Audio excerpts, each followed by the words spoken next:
Voilà, on est en direct, on est à l'heure. Donc, eh bien, on va vous laisser arriver lentement. Bonjour à ceux qui sont déjà là, sinon, voilà, on va vous accueillir tranquillement. N'hésitez pas à vous manifester lorsque vous vous connectez parce qu'on n'a pas la visibilité de qui suit ou pas. En tout cas, merci à tous de nous rejoindre une nouvelle fois sur cette nouvelle mini-interview en direct de Chambaya. La thématique d'aujourd'hui, la réflexion d'aujourd'hui, c'est le sommeil. Le sommeil, vous devez sans doute savoir qu'on passe près d'un tiers de notre temps à dormir. Et pourtant, même si tout le monde s'accorde, le scientifique compris, tout le monde s'accorde à dire qu'une qualité de sommeil est indispensable à notre santé, pour autant, c'est une fonction qui reste bien mystérieuse. Et pour nous éclairer sur le sujet, j'ai demandé à Martine Bourlois, qui est acupunctrice et praticienne en médecine traditionnelle chinoise, de nous éclairer parce que je trouve que votre pratique a des clés intéressantes pour parler du sujet.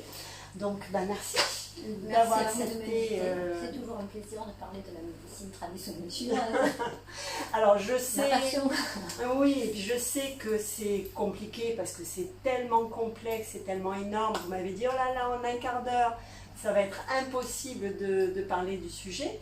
Mais on va essayer de dégrossir et d'y voir, on se fait le pari au moins d'y voir un petit peu clair. Simple et concis. Alors, déjà, par quoi on pourrait commencer pour comprendre? Alors, vous voulez parler de l'insomnie, je vais juste vous faire un petit laïus sur la médecine traditionnelle chinoise qui est basée sur la recherche de la cause de la maladie. Si vous voulez, en médecine traditionnelle chinoise, on ne soigne pas que les symptômes, on cherche à savoir pourquoi la personne est malade et on cherche à savoir la cause de sa maladie pour pas justement que ça se reproduise. Ces causes de maladie, on va les rechercher dans, si vous voulez, la théorie des 5 éléments. Je vous en parlerai peut-être tout à l'heure un peu mieux. Mais c'est surtout, on dit qu'une personne est en bonne santé quand le qi circule bien dans son corps. Ah, alors déjà, première question, c'est quoi le qi? Parce que le yin et le yang, on connaît et encore, mais le qi. Alors le qi, c'est aussi quelque chose d'assez complexe à expliquer. En gros, le qi, c'est de l'énergie, c'est le sang aussi. Le qi et le sang sont intimement liés. Pour vous donner un petit exemple, le qi, ça serait, je vous donne l'exemple de l'ampoule. L'ampoule, elle va s'éclairer, donc ça c'est ce qu'on voit, c'est physique, c'est le sang. Ouais. Mais par contre, vous ne voyez pas le trajet de l'électricité. Ce qui déclenche en fait. Vous ne le voyez pas. C'est ce qu'on ne voit pas, c'est le côté du qi qu'on ne voit pas, mais qui existe. C'est, si vous voulez, la propulsion, c'est le yang, c'est ce qui fait que le sang peut circuler. Le mouvement en fait. Le mouvement. Donc le sang est intimement lié à l'énergie. Quand on parle en médecine chinoise d'énergie, c'est souvent la circulation du sang, la circulation des liquides organiques dans le corps. D'accord. Et donc le fameux équilibre entre le yin et le yang. Alors l'équilibre du yin et du yang, c'est aussi ce qu'on étudie quand on va travailler sur les organes et les entrailles. Le yin et le yang, c'est, comment vous expliquer, ça serait, le yin c'est ce qui est calme et le yang c'est ce qui est activité. D'accord. Donc ça serait aussi la différence entre le jour et la nuit. Le haut et le bas, c'est un peu ça le yin et le yang. L'activité et le repos. L'activité et le repos. Et dans le yin et le yang, on étudie aussi, si vous voulez, les excès et les manques. D'accord. Et les vides, on appelle ça les vides et les plénitudes en médecine chinoise. D'accord. Et du coup, ces fameux périodes d'activité, de la circulation du qi. Voilà. Ça circule comment en fait? Alors, ça circule dans des, si vous voulez, l'homme est relié à la terre et à la nature, donc il est relié, si vous voulez, à tout ce qui se passe. Donc c'est le système circadien, on appelle ça. D'accord. C'est le cycle circadien. Donc c'est l'énergie qui circule à travers les organes, les entrailles et les méridiens, par des cycles de 2 heures. Donc vous avez 12 fois 2 heures, donc 12 heures d'activité où la marée énergétique est importante dans chaque organe, et vous avez 12 heures de repos, on va dire. D'accord. Donc par moment, vos organes vont être en flux énergétique important, donc c'est un moment où l'organe travaille énormément, et en opposé, 12 heures après, il va être au calme. D'accord. Et si vous voulez, c'est là qu'on va travailler aussi pour savoir d'où peut venir l'insomnie, en fait. D'accord. On va poser des questions pour savoir d'où vient cette insomnie, en suivant cette marée énergétique et ce cycle circadien. Donc ça correspond à l'horloge biologique, c'est ça? C'est tout à fait ça. C'est ce qu'on appelle aussi l'horloge biologique en médecine occidentale. En médecine chinoise aussi, c'est l'horloge biologique. C'est la circulation de l'énergie en fait dans votre corps et dans vos méridiens. Donc ça veut dire que par cycle de 12 heures, cette énergie va se déplacer d'un organe à l'autre toutes les 2 heures. D'accord. Donc vous allez avoir 12 heures où les organes vont être en pleine activité énergétique, donc ils vont faire leur travail. Oui. Je vous expliquerai après par rapport aux organes et aux entrailles. Et vous allez avoir 12 heures, on va dire, de repos. D'accord. Ils travaillent toujours, mais beaucoup moins. Il y a moins d'énergie dans l'organe. Il se recharge en fait, c'est un moment... Il se recharge, c'est un moment de calme, c'est le moment où justement il ne faut peut-être pas faire d'abus, pas forcer, pas... Il faut lui laisser son moment de calme. D'accord. Et son moment d'activité. Alors, on peut avoir peut-être quelques exemples dans ce fameux cycle, par exemple. En médecine chinoise, on dit que ça commence au poumon. D'accord. Ça commence, mais en fait c'est un cycle qui recommence. Donc, oui, c'est on dit que ininterrompu. voilà, c'est ininterrompu, mais on dit que le poumon c'est le maître du chi, donc on fait partir l'énergie du poumon. D'accord. Et ensuite, elle va 2 heures après, elle va aller dans un autre organe, 2 heures après dans un autre organe. Pour vous donner un exemple de circulation énergétique, vous voulez que je vous parle de quoi? Par rapport à l'insomnie, par exemple? Par exemple, étant donné que ça change toutes les 2 heures, donc ça commence au poumon à quelle heure? Ça commence à 3 heures. À 3 heures du matin? Donc à 3 heures du matin, le poumon est... Il est dans sa marée énergétique. En marée haute, en marée haute. Et donc 12 heures après, voilà. Il va être en marée basse. D'accord. Il faut sauter les 12 heures et il sera en marée basse. D'accord. C'est comme ça que par rapport à l'insomnie, par exemple, vous avez le foie, c'est entre 1 heure et 3 heures. Oui. Parce que la nuit, le sang retourne au foie pour être filtré, nettoyé, chasser ces toxines. Donc c'est un moment entre 1 heure et 3 heures où normalement, il faut dormir. D'accord. Pour laisser le foie faire son travail. D'accord. Et si on ne dort pas? Si on ne dort pas, il n'y a pas vraiment de risque, si vous voulez. Ça dépend de la durée déjà. Oui. Si vous ne dormez pas pendant des mois et des années, effectivement, vous allez avoir peut-être des soucis au niveau pathologie. Pas systématiquement sur votre foie, attention. D'accord. Eh oui. Quand je parle de pathologie, c'est au niveau énergétique. Ça va affaiblir l'organe, mais ce n'est pas systématiquement le foie qui va être affaibli. D'accord. Ok. Mais vous allez avoir peut-être de la fatigue, moindre récupération, parce que le sang n'aura pas été filtré, n'aura pas été nettoyé de ces toxines, et ne vous aura pas apporté toute l'énergie qu'il doit vous amener dans le corps. Et inversement, est-ce que ça veut dire que si on a des problèmes de foie, on risque de se réveiller toujours entre 1 heure et 3 heures? Ça peut vouloir dire ça aussi. D'accord. Alors, problème, ça dépend de ce qu'on appelle problème de foie. Un dérèglement ou une maladie du foie ou... C'est pas systématiquement le réveil. L'insomnie, c'est plus sur les cycles circadiens justement de la marée énergétique que sur l'organe lui-même. D'accord. Donc, si vous voulez, si vous avez une hépatite, oui. c'est pas pour ça que vous allez mal dormir entre 1 heure et 3 heures du matin. D'accord. Ça se verra sur vos analyses de sang, ça se verra sur autre chose, sur votre teint, la couleur du blanc de vos yeux. Voilà, ça se verra sur votre langue, parce qu'on étudie aussi en médecine chinoise la langue. On voit beaucoup de choses sur la langue, sur le pouls, etc. Donc justement, le lien qu'on peut faire entre la médecine traditionnelle chinoise et le sommeil. Comment quand vous recevez quelqu'un, comment vous allez déceler l'origine les causes de son insomnie? Je vais lui poser diverses questions, déjà sur son mode de vie, sur son mode d'alimentation, justement pour savoir à quelle heure elle se réveille, à quelle heure elle se couche. Justement sur la qualité de son sommeil, si elle se réveille fatiguée, si elle a du mal à s'endormir, si elle fait des rêves, des cauchemars, si elle se réveille toujours à la même heure. On pose diverses questions. Donc en fait, il y a, dans les insomnies, déjà vous disiez que ce n'était pas une maladie, C'est pas une maladie, l'insomnie, c'est un symptôme. Et il va falloir chercher dans les syndromes.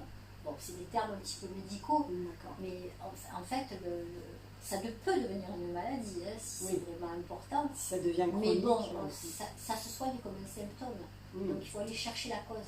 D'accord. C'est en cherchant la cause qu'on peut soigner l'insomnie. Parce que si vous soignez l'insomnie avec un médicament pour dormir, ça ne suffit pas. Vous n'avez pas soigné l'insomnie puisque vous êtes soumise à un médicament. Vous arrêtez le médicament. Et donc, dans les insomnies, il y a différents types d'insomnie. Ah oui, c'est ça. Donc, une fois que vous avez repéré le type d'insomnie, donc vous allez repérer si la personne, si c'est un problème d'endormissement, si c'est un problème de réveil ou un problème de... si vous voulez, on dit qu'il y a insomnie quand il y a une répétition, quand c'est quelque chose qui est fait depuis longtemps, qui est bien installé. Vous pouvez avoir une insomnie parce que vous avez fait un repas un petit peu trop arrosé, parce que vous êtes rentré très tard et que vous êtes fatigué et que vous avez mis du temps pour récupérer, parce que, attention aussi, on peut faire beaucoup d'insomnie quand on fait beaucoup de sport, parce qu'il ne faut pas croire que le sport fatigue beaucoup finalement. Donc c'est pour ça que beaucoup de sportifs maintenant de haut niveau font beaucoup de yoga pour apprendre à ralentir leur rythme cardiaque et à remettre au repos leur corps. Donc à passer du yang en yin, c'est ça? Tout à fait. Je vois que vous... J'enregistre. et du coup, quand vous posez toutes ces questions et que vous repérez donc le type d'insomnie, pour aller trouver la cause, vous vous référez à quelque chose?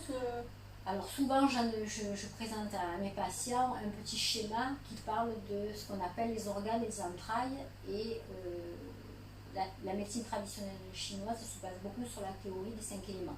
D'accord. Vous avez peut-être entendu parler du feu, de la terre, de l'eau, du métal, du bois. Voilà. Ça, c'est des symboles pour donner après un sens aux organes et aux entrailles. C'est juste un symbole. Alors, par exemple, le cœur, c'est le feu, donc c'est un symbole. Alors, la différence entre organes et entrailles, du coup? Alors, un organe, c'est quelque chose qui est plein. Oui. Par exemple, le foie, un organe qui est plein, il est rempli de sang. Le cœur. Le cœur, la rate, le pancréas, le poumon, le rein. Alors, je dis le poumon et le rein parce qu'en médecine chinoise, c'est l'énergie, c'est pas l'organe. D'accord. Donc, c'est pas que vous avez qu'un rein ou qu'un poumon. Mais c'est l'énergie. Et ensuite, l'entraille, c'est quelque chose qui se vide et qui se remplit. D'accord. Alors, par exemple, en schéma organe-entraille, vous avez le foie et la vésicule biliaire qui travaillent ensemble. D'accord. Mais ça, si vous voulez, c'est aussi en médecine occidentale, ce sont des organes et des entrailles qui travaillent ensemble. Vous avez le rein qui travaille avec la vessie, ça c'est plus facile à comprendre. D'accord. Vous avez le poumon avec le gros intestin. D'accord. Ça aussi, je peux vous l'expliquer par un petit truc très simple. Vous voyez, je vous ai dit qu'on va dépasser. Soit vous avez un problème pulmonaire quand vous attrapez le virus, une maladie, par le froid, etc. Soit vous avez une gastroentérite parce que ça a passé la barrière du poumon. L'organe était assez solide, mais l'entraille n'a pas supporté. Donc le virus est arrivé sur le côlon, le gros intestin. Ah, ok. Voilà, tout est en relation. D'accord. Ok, donc du coup, l'entraille, une fois que vous avez repéré... Donc après, je repère l'organe et l'entraille et je pose à travers ces questions. Je vois s'il y a du yin ou du yang, c'est-à-dire je regarde s'il y a de l'excès ou s'il y a du vide. D'accord. Alors le vide, c'est souvent la fatigue. Donc quand on dit je suis vidée, c'est le terme. Oui, bien sûr. Voilà. Et l'excès, c'est souvent des gens qui sont trop yang. Oui, d'accord. Et du coup, le lien avec les éléments, ça vous permet de repérer donc l'entraille ou l'organe. L'entraille, et je pose la question pour savoir, par exemple, par rapport aux horaires. Et c'est là que je regarde sur le cycle mictémiral ou sur le cycle circadien ou sur le cycle de l'horloge biologique. Où peut se trouver l'organe par rapport à l'heure. D'accord. Et donc Après, c'est pas systématiquement ça. Il peut y avoir, il y a d'autres questions qu'on pose. Voilà. Il y a l'alimentation, il y a dire. les problèmes émotionnels aussi qui sont aussi compris dans les 5 éléments. Chaque élément a aussi son émotionnel positif et négatif. D'accord. D'accord. Donc il y a aussi la question de l'émotionnel, on pose pas mal de questions là-dessus. Donc il suffit que vous ayez appris une mauvaise nouvelle ou que vous soyez perturbé, ça va créer des problèmes d'insomnie. D'accord. D'accord, donc on a bien, on voit bien la logique, c'est-à-dire dans vos questions, donc vous repérez le type d'insomnie. À partir de là, l'organe, ça vous renvoie à l'organe, l'entraille, l'émotion et l'élément donc voilà qui est touché, on va dire. Et oui. Et du coup, qu'est-ce que vous pouvez conseiller ou alors ça, c'est ce qu'on appelle un bilan énergétique. Voilà. Ça prend quand même assez de temps. Hein. Il faut passer à peu près une bonne heure à discuter avec le patient. Ensuite, on va proposer un plan de traitement, un soin. Hein. D'accord. Donc la médecine traditionnelle chinoise, elle vous offre plusieurs possibilités. Donc vous avez l'acupuncture qui travaille sur les méridiens, qui sont en relation avec les organes et les entrailles. D'accord. D'accord. Ensuite, vous avez le tuina, c'est les massages chinois. D'accord. C'est des massages comme le shiatsu, c'est pareil. Ce sont des massages qui sont faits selon les méridiens, avec des appuis un peu plus importants sur des points énergétiques qu'on ressent, c'est un ressenti au toucher. Vous avez la moxibustion, c'est la pose de moxa sur des aiguilles. Je ne sais pas si vous avez vu ça sur des photos. On pose des petits cônes de moxa qu'on fait chauffer, parce qu'il y a aussi dans le milieu énergétique, on cherche à savoir s'il y a du chaud ou du froid dans le corps. D'accord. Si vous avez du chaud, on va traiter on va vous refroidir. Si vous avez du froid, on va réchauffer. C'est pour ça que je vous dis c'est quand même assez complexe, on va très loin. Et après, vous avez la pharmacopée. C'est les plantes. On peut proposer un traitement avec des plantes, que ce soit des plantes chinoises ou des plantes qu'on trouve chez nous aussi. Hein. Ah ben oui. Il n'y a pas qu'en Chine. Voilà. Et il y a aussi le qigong qui est thérapeutique. Qui permet de replacer les énergies en fait, par le mouvement du corps. Un peu comme le yoga. Hein. D'accord. Donc du coup, on voit bien, on comprend mieux l'interaction entre finalement la qualité de vie et la qualité du sommeil. Et vous disiez, et moi je reviens à ce fameux cycle, donc avec 12 heures qui sont dédiées à l'activité et 12 heures qui sont dédiées, on va dire, au repos. Progressivement au repos, parce que tout se fait progressivement. Hein. Et moi, il y a quelque chose qui me plaisait bien quand on a préparé l'interview, c'est que vous disiez, on est des êtres diurnes. Oui, l'homme c'est un être qui diurne. Voilà. Donc il est fait pour travailler le jour, vivre le jour et avoir son activité yang, et la nuit rentrer dans son activité yin, c'est-à-dire le repos. Et ça, on préconise, on va dire à partir de 19h, de commencer à être au repos. C'est le problème de notre société quand même. Dans notre société actuelle, c'est ce qui crée tous ces déséquilibres. C'est que avant, les gens ils se couchaient quand le soleil se couchait. Et oui. Et voilà, ils se levaient avec le chant du coq. Hein. Maintenant, c'est plus comme ça. C'est plus comme ça. Donc, le soir après le travail, qu'est-ce qu'on fait? On prend son salle de sport. Je le fais, ça m'arrive. Voilà, ça c'est pour les copines qui me regardent. Je dois dire attention à ce que tu dis. Donc, et ces soirs-là, je vous assure, je rentre. Après mon sport, c'est tard. Je suis tellement fatiguée en fait que je n'arrive pas à dormir tout de suite. D'accord. Bon, comme c'est que 2 fois par semaine, 3 fois, donc on rattrape. Mais si on fait ça régulièrement et qu'on s'épuise dans une période du cycle circadien où on doit se reposer, et oui. Voilà. Donc notre vie, c'est vrai, n'est pas faite pour... on reçoit énormément d'informations émotionnelles. Oui, ouais. Mais c'est vrai que ces derniers temps, vous voyez tout ce qu'on a vécu, le coronavirus, cette peur qui a été donnée par les médias, voilà, on reçoit énormément de choses. On reçoit énormément d'informations. Hein. Alors du coup, ça m'amène, j'ai eu une question d'un monsieur qui travaille en industrie et qui travaille de nuit. Donc comment ça se passe pour les gens qui travaillent la nuit ou même en cycle, enfin en... Il faut savoir que les personnes qui travaillent la nuit, ce sont des personnes qui progressivement vont être dans un état de fatigue latent. Souvent, ces gens-là, ils disent je suis épuisé, je suis fatigué. Moi, je préconise que ce sont des travaux qu'il ne faut pas faire toute sa vie parce que c'est très épuisant pour l'organisme. Ce qu'il faut qu'ils fassent, voilà, c'est qu'ils essayent de rattraper, on va dire, quand ils ont leur période dans la journée, il ne faut pas qu'ils dorment toute la journée, parce que là, ils sont à l'envers du cycle. Qu'ils arrivent à se réveiller, avoir la lumière du jour. Et c'est ça, parce que voilà, la lumière était importante. C'est très important, la lumière du jour, le soleil, on a besoin de ça pour vivre. C'est pour ça que la luminothérapie marche bien d'ailleurs pour les personnes qui... Luminothérapie, micro-sieste, on fait ici. Ah d'accord, c'est pour ça. d'accord. Je me demande. D'accord. Oui, bien sûr.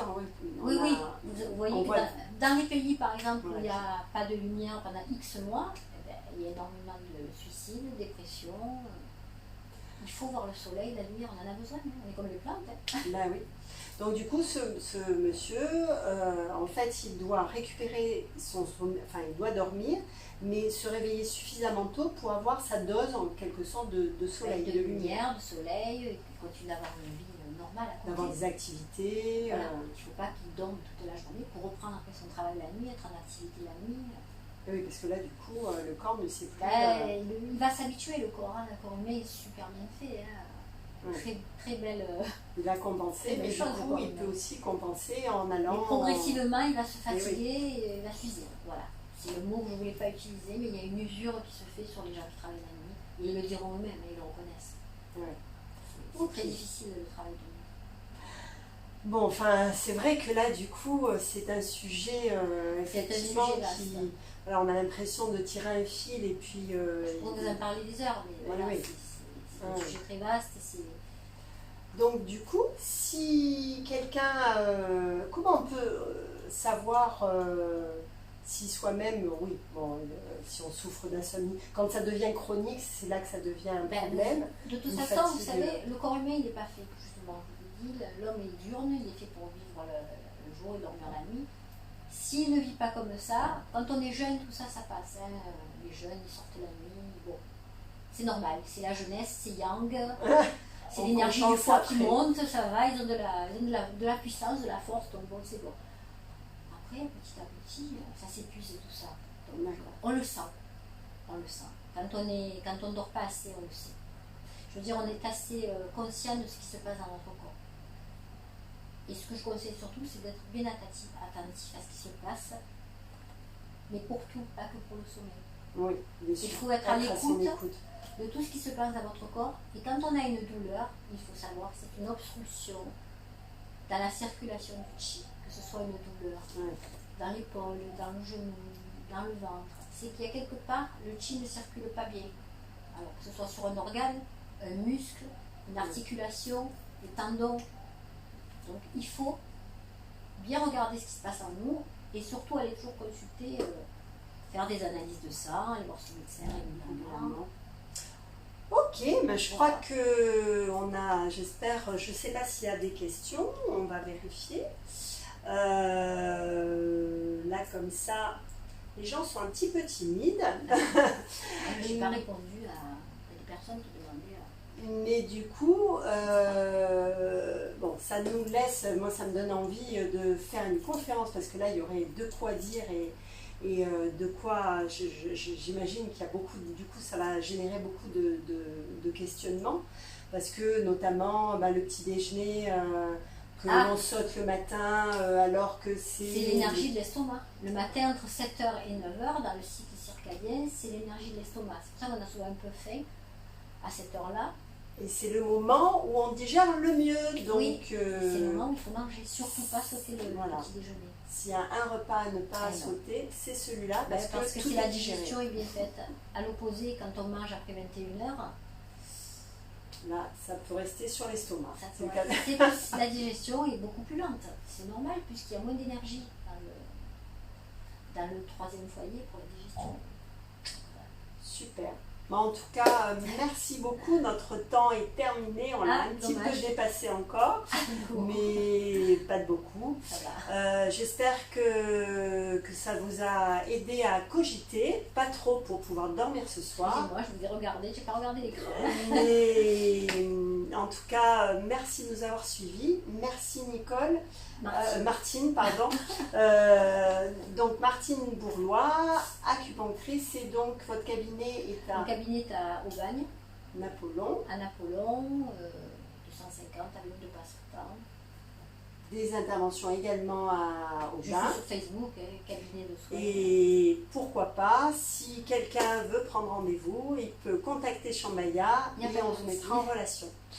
Merci à vous et à très bientôt. Les thématiques du mois d'août seront dédiées aux amoureux de la Terre. Voilà. À bientôt. Au revoir. Au revoir.